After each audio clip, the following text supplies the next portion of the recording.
"You're worthless without a paycheck, Caleb," Lydia Brooks spat, ripping her wedding ring off and tossing it into the dirt as she clung to the site foreman's arm.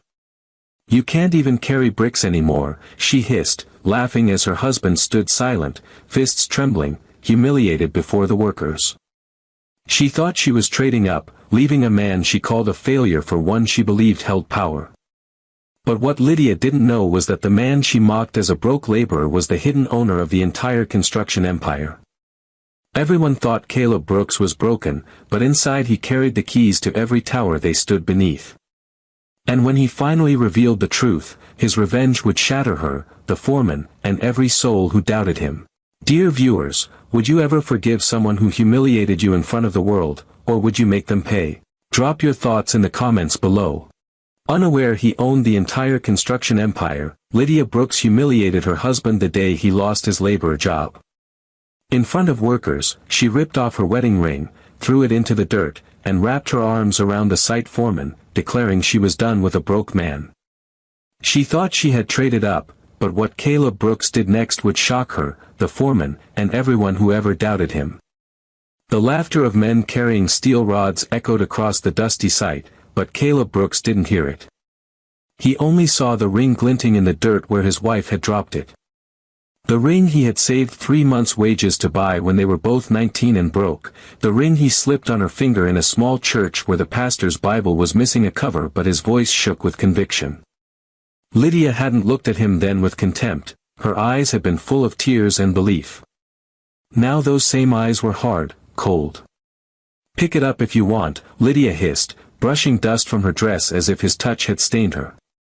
"It means nothing to me now." Caleb opened his mouth, but the words dried. He could feel the workers staring. The foreman, Victor Kane, broad-shouldered and arrogant, slid his arm around Lydia's waist like claiming a prize. "Don't look so hurt, Brooks," Victor smirked. "Not every man is meant to be a provider. Some are meant to take orders." The men roared with laughter.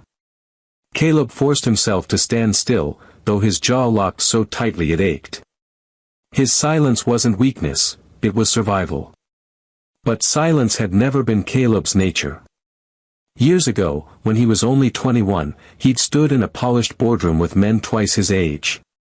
His father, dying of cancer, had pressed a hand on his shoulder, "Don't let them steal it from you. This empire is yours. But before you lead it, you must understand what it feels like to sweat for it. To bleed for it." And so Caleb had vanished into the very sites his family owned, choosing sweat-stained shirts over suits.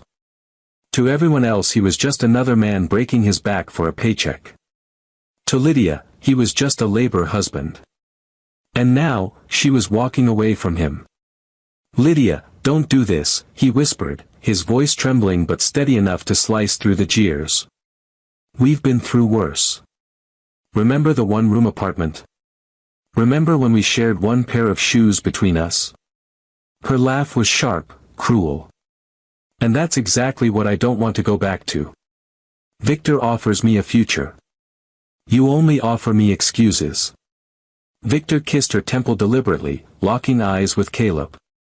"Go on home, Brooks. Your shift's over, for good." Caleb didn't move. His eyes followed Lydia as she walked away, arm in arm with the man who mocked him.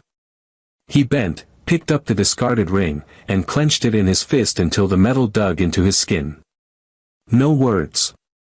Just the faintest flicker of something in his gaze, something Victor and Lydia mistook for defeat. But it wasn't. It was the beginning of a storm neither of them saw coming.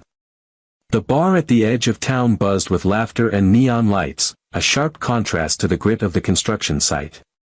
Lydia sat in a red dress Victor had bought her, sipping wine as if she had been drinking it all her life. Her eyes glimmered with a pride she hadn't felt in years, the kind of pride she thought money alone could buy. Every time Victor's hand settled on her waist, she leaned into it, reminding herself she had traded up. "See, baby," Victor bragged, slamming his glass on the table. "This is only the start.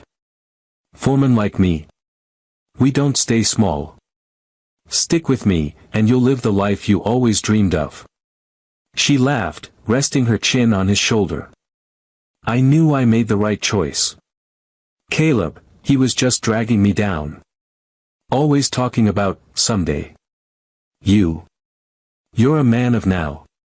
Her words carried no hesitation, but deep down, a flicker of doubt stirred. A flashback clawed at her memory, Caleb sitting at the kitchen table, bent over papers, eyes fierce, scribbling in the margins. She had once asked, "What are you writing?" He had covered the page quickly and smiled, "Just plans, Lydia. For our future."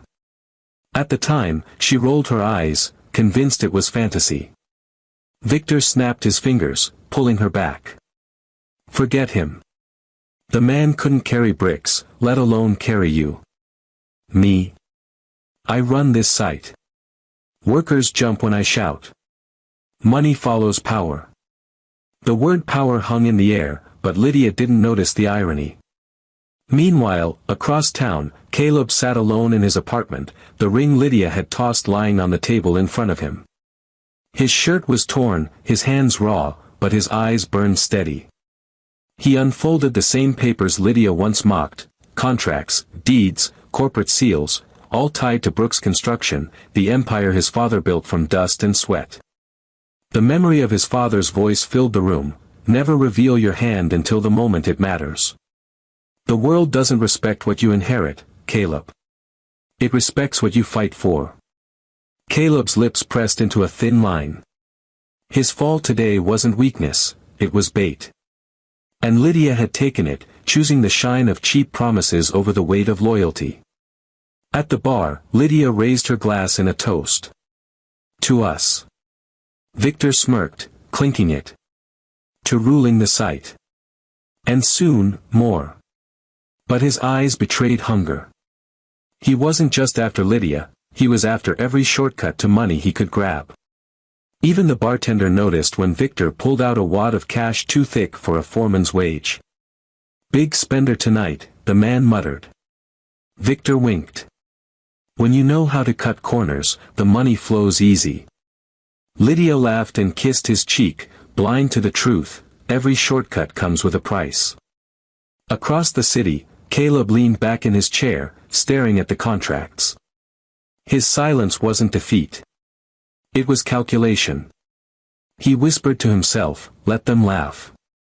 When the foundation shakes, they'll know who built it. The morning sun painted the site in gold, but the atmosphere was bitter. Workers dropped their tools when they saw Lydia arrive, her heels clicking against gravel, Victor Kane strutting beside her like a king. Caleb was already there, shoveling dirt into a wheelbarrow, his shirt damp with sweat. He didn't lift his head when whispers broke out. Isn't that Brooks' wife? One worker muttered. Not anymore, another snickered. She belongs to the boss now. Victor smirked, tugging Lydia closer as if she were a trophy. Look at this man, he shouted, pointing at Caleb. A laborer who couldn't even keep his own wife. And now? He's still digging holes. The men laughed, but it wasn't all cruelty. Some faces held pity.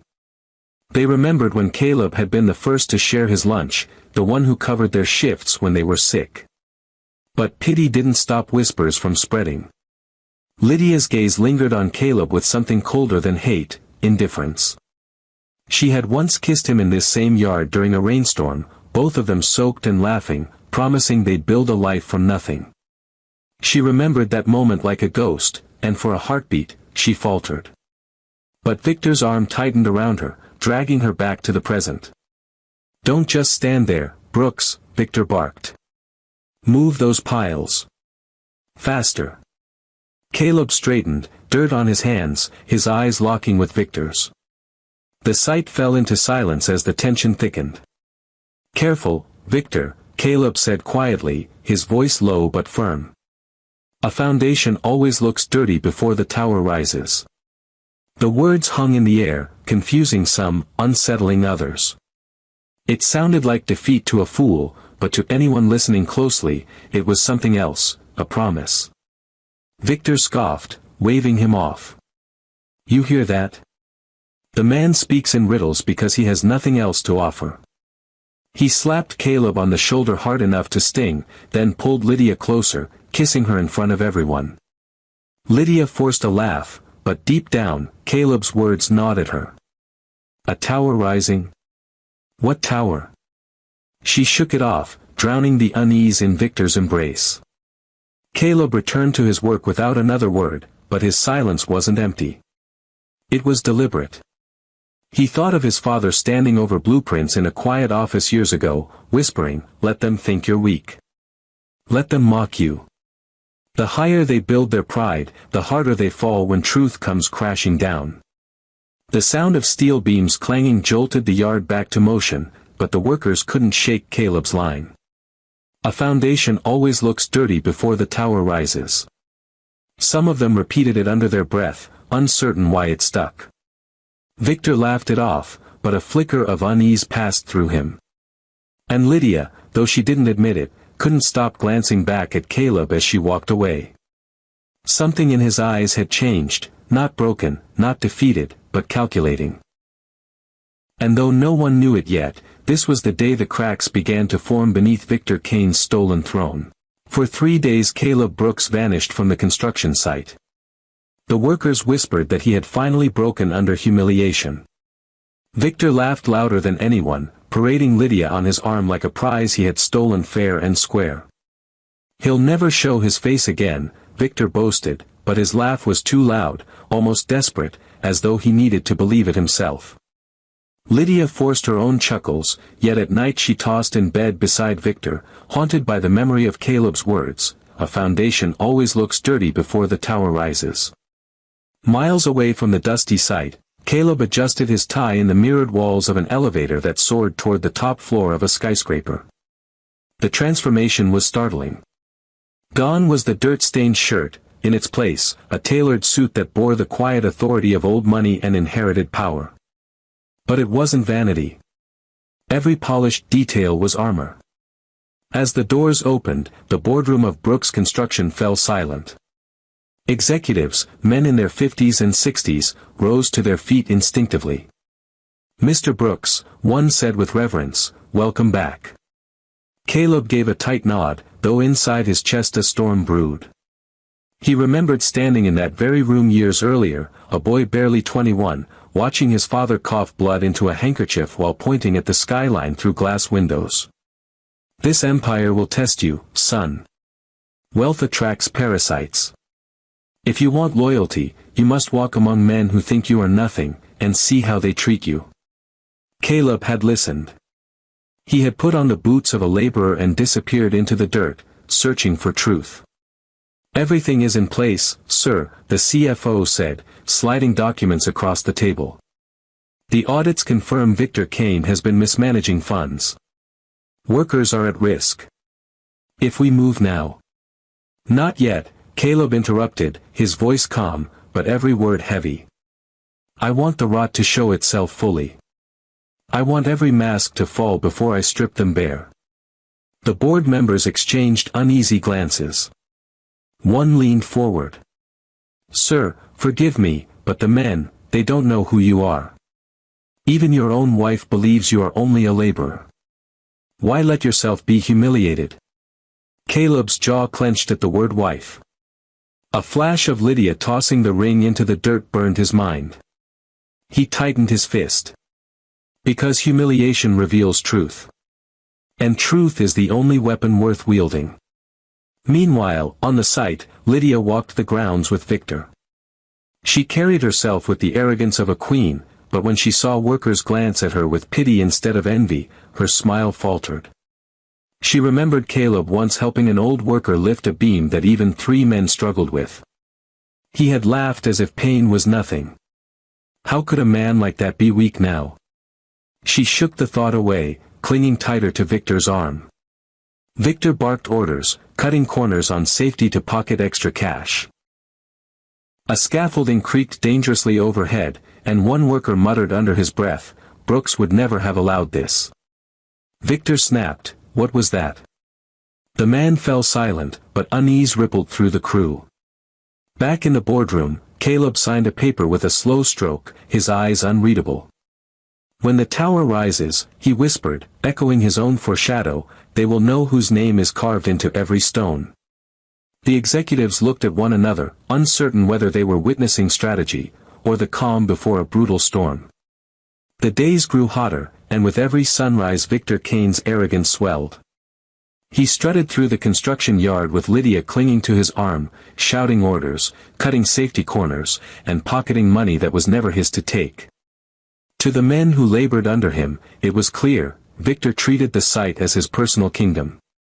To Lydia, it looked like ambition. She mistook recklessness for power, never realizing how fragile a tower built on lies could be. One afternoon, the workers were ordered to rush a scaffolding build. The metal groaned under the weight of bricks stacked too high, the bolts loose where Victor had insisted cheaper supplies be used. Caleb, standing in the shadows near the supply shed, watched quietly. His silence was not absence, it was strategy. He had been there all morning, speaking softly with a few trusted men, noting details, watching how easily Victor gambled with human lives. Then it happened. A deafening crack split the air. The scaffolding buckled, tilting dangerously. A young worker, barely 19, clung to the rails as bricks rained down around him. Shouts rose, men scrambled. Victor cursed, but instead of helping, he barked at others, fix it before anyone notices. Don't call the inspectors. Do you want to ruin me? The worker slipped. For a breath, time froze. Caleb's eyes flashed, and in one swift motion he sprinted forward, catching the boy by the shirt before he hit the ground. Dust and sweat streaked his face, but his grip was steady. The yard fell silent. Easy, son, Caleb said, lowering him safely. His calm voice silenced panic. For the first time in weeks, the men looked at him not with pity, but with respect. Victor's face twisted. You think saving one clumsy boy makes you a hero, he spat. But even he saw the shift in the men's eyes. Caleb had risked his life without hesitation. Victor had risked theirs for profit. Lydia's lips parted as she watched Caleb. Memories rushed back uninvited, Caleb fixing their broken stove with bare hands, Caleb sitting up all night with her when she was sick, Caleb promising, I'll never let you fall, no matter how hard it gets. She buried the memory quickly, turning away, but something in her chest ached. Caleb dusted himself off, his gaze fixed on Victor. A foundation built on greed, he said evenly, will always collapse. The words cut deeper than any shout. A murmur swept the workers. Victor shoved him.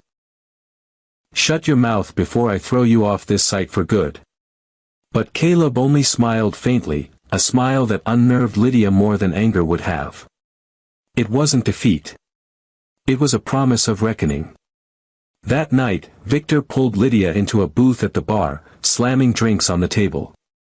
His hands shook. He's nothing. Do you hear me? Nothing. Just a washed-up laborer. The men are fools if they respect him. Lydia nodded, but her mind replayed Caleb's steady hands catching that boy. For the first time, she wondered if she had miscalculated. Miles away, in the quiet of his office, Caleb signed another set of documents, placing them in a black folder marked with Brooks Construction's seal. He whispered to himself, echoing his father's words, let the cracks spread. When it falls, I'll be there to bury them under their own rubble. And so the stage was set, not just for justice, but for brutal revenge. The city buzzed with rumors.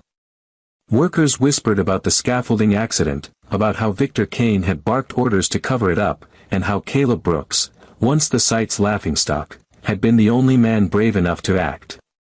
Respect had begun to shift in silence, but Victor refused to see it. Lydia clung to him, trying to drown the unease growing in her chest, the same unease that haunted her at night when she remembered Caleb's steady hand saving that boy. Then the summons came. A company-wide meeting in the downtown headquarters of Brooks Construction. Every executive, foreman, and senior worker was expected to attend. Victor saw it as an opportunity. They're going to recognize me, he boasted to Lydia, straightening his tie in the mirror of their hotel suite. "With the way I've run things, they'll put me on the board." Lydia smiled faintly, but her eyes betrayed doubt. She remembered a night years earlier when Caleb had come home late, exhausted yet glowing with quiet fire. He had whispered, "One day I'll build towers that scrape the sky." She had laughed then, thinking it a dreamer's fantasy. But now, when she repeated his words in her mind, they didn't sound so foolish. The boardroom that morning was a world apart from the dusty site. Polished marble floors gleamed under the lights, and the long mahogany table stretched across the room like a throne hall. Victor strutted in with Lydia on his arm, wearing a smug grin. The executives barely looked at him, their faces unreadable, but Victor mistook silence for respect. "You'll see," he whispered to Lydia, gripping her hand tightly. "They'll announce my promotion today." Lydia forced a nod, but the air felt heavy, like the calm before a storm. At the far end of the table, the chairman cleared his throat. "This meeting is to address serious allegations of corruption and safety violations on our sites. Mismanagement that could have cost lives." His eyes swept the room, settling on Victor. "Mr. Kane, you will answer for these charges." Victor laughed dismissively. "Allegations?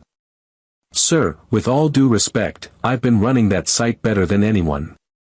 If anything, the problem lies with unfit laborers like Caleb Brooks. He's the one you should be questioning." The room stiffened. Lydia's eyes darted nervously. The name Brooks seemed to echo louder than it should have. The chairman exchanged a glance with another board member. Then, slowly, he said, "Mr. Kane, you seem unaware of who truly runs this empire." The doors opened. Caleb Brooks stepped inside. No dirt, no sweat-stained shirt. He wore a tailored black suit, his presence calm but commanding. Gasps rippled across the room. Victor's smug grin crumbled. Lydia's hand flew to her mouth, her wine-red nails trembling against her lips. Caleb's eyes scanned the room, then settled on Victor. "You said I wasn't fit to carry bricks," he said, his voice steady but sharp as steel. "But tell me, Kane, how will you carry the weight of every life you've endangered?" The silence was suffocating. For the first time, Victor had no words. And for the first time, Lydia realized she had traded not up, but catastrophically down. Victor's palms sweated as Caleb's presence dominated the room. The board members didn't look at him anymore, they looked at Caleb with reverence, as though the rightful king had returned. Lydia clutched Victor's arm, but her nails dug into his sleeve out of fear, not pride. She remembered every night she had mocked Caleb for coming home with dirt on his clothes, never realizing those same hands held signatures that moved millions. Caleb didn't raise his voice. He didn't need to. He placed a black folder on the mahogany table and slid it open. Inside were photographs of unsafe scaffolding, receipts for stolen supplies, signed authorizations with Victor's name scrawled across them. Each page was a nail hammered into Victor's coffin. "Every corner you cut. Every dollar you stole. Every life you gambled with for your greed," Caleb said, his tone cold and precise, "is written here." Victor tried to laugh it off, but his voice cracked. "You can't prove anything. I run that site better than." The chairman slammed his fist against the table. "Enough. These records were verified by our auditors. Kane, you endangered the empire and its workers for profit." Lydia's throat tightened. She glanced at Caleb, and for the first time in her life, she couldn't meet his eyes. A flash of memory haunted her, Caleb cradling her head after her miscarriage, whispering, "You'll never face pain alone as long as I live." She had believed him then. She had forgotten that man. Now, she saw him again, but this time, his eyes held no softness for her. The boardroom door opened, and two men in dark suits entered. Not bodyguards, detectives. Victor's bravado evaporated. "Wait," he stammered, sweat trickling down his temple. This is a mistake." He turned to Lydia as if she could save him. Tell them, babe. Tell them I'm not. But Lydia stayed frozen, watching her world collapse. She had tied herself to a sinking ship, and Caleb had been the storm waiting to drag it under. Caleb leaned forward, his voice barely above a whisper but heavy enough to crush. You thought I was beneath you, Cain. But men like you are the dirt, the kind I build towers on. The detectives clasped Victor's wrists, snapping cuffs around them. He roared, struggling, but his voice was drowned in the silence of the board. His reign ended in chains. Lydia broke. She rushed to Caleb, falling to her knees in front of him. Tears streaked her carefully painted face. Caleb, I didn't know. I swear, if I had known, please, give me another chance. You're the man I loved, the only man I. Caleb's gaze cut through her like glass. He remembered the ring glinting in the dirt, the laughter in her voice as she left him for Victor. He bent slightly, close enough for only her to hear. You loved money, Lydia. And now you have none. Her sobs echoed as the boardroom doors shut behind Victor's screams. Caleb didn't look back. The brutal revenge wasn't in raising his hand, it was in letting them destroy themselves while he stood untouched. And yet, as he walked to the head of the table, one final storm brewed, because revenge had a price, and Lydia wasn't done paying hers. The city gathered under the shadow of a gleaming new skyscraper, its glass walls catching the morning sun like fire. A banner stretched across the entrance, grand opening, Brooks Construction. Crowds pressed forward, reporters jostling, cameras flashing. To them, this was just another unveiling. To Caleb Brooks, it was Judgment Day. He stood at the podium in a dark suit, the same hands once blistered from hauling bricks now steady on polished wood. The workers who once pitted him filled the crowd, their whispers carrying awe. They remembered the man who caught a boy from falling, the man mocked as weak who now stood as the empire's head. Caleb's voice rolled over them with quiet thunder. This tower is more than steel and glass. It is proof that betrayal cannot shake a foundation built on truth. In the back of the crowd, Lydia stood alone. She wore the same red dress Victor had bought her months before, but now it looked faded, worn thin by nights spent in cheap motels after Victor's arrest drained her world. She clutched her purse tightly, eyes fixed on Caleb. Every word was a blade cutting deeper. Flashbacks tore through her mind unbidden. Caleb rubbing her swollen feet after 12-hour shifts. Caleb pawning his watch to buy her medicine when she fell ill. Caleb whispering, "Stay with me through the storms, and I'll give you a castle one day." She had laughed then. She had traded him for a man who built on lies. And now she was watching that castle rise before her eyes, belonging to the man she discarded. She pushed through the crowd, desperate, until she was close enough to whisper. "Caleb," her voice cracked, trembling. "Please, take me back. I was blind, I didn't see who you really were." Caleb's gaze shifted down to her, and for a brief second the memories tried to soften him. The church where he had slid a cheap ring on her finger. The nights they had dreamed together on a mattress laid on the floor. But then he remembered the dirt, the laughter, the taste of humiliation when she wrapped her arms around Victor and spat on him. His jaw tightened. "You saw exactly who I was, Lydia," he said, voice low but sharp enough for those nearby to hear. "And you decided I wasn't enough. Now you see who I am, but it's too late." Tears blurred her vision. She clutched his sleeve desperately, but security moved to pull her back. Reporters' cameras flashed, catching every second, the woman who abandoned him now begging in the dirt. Caleb turned back to the crowd, his voice steady. "This tower is dedicated to every man who was mocked for being less, and every woman who thought loyalty was worth less than gold. Let this be a reminder, greed builds nothing. Loyalty builds empires." The applause thundered. Lydia's sobs were drowned beneath it. She fell to her knees as Caleb raised the scissors to cut the ribbon, his face calm, his revenge complete. And as the crowd roared, she realized the brutal truth. The man she had mocked as a laborer had become untouchable, and her punishment was not his anger, it was his indifference.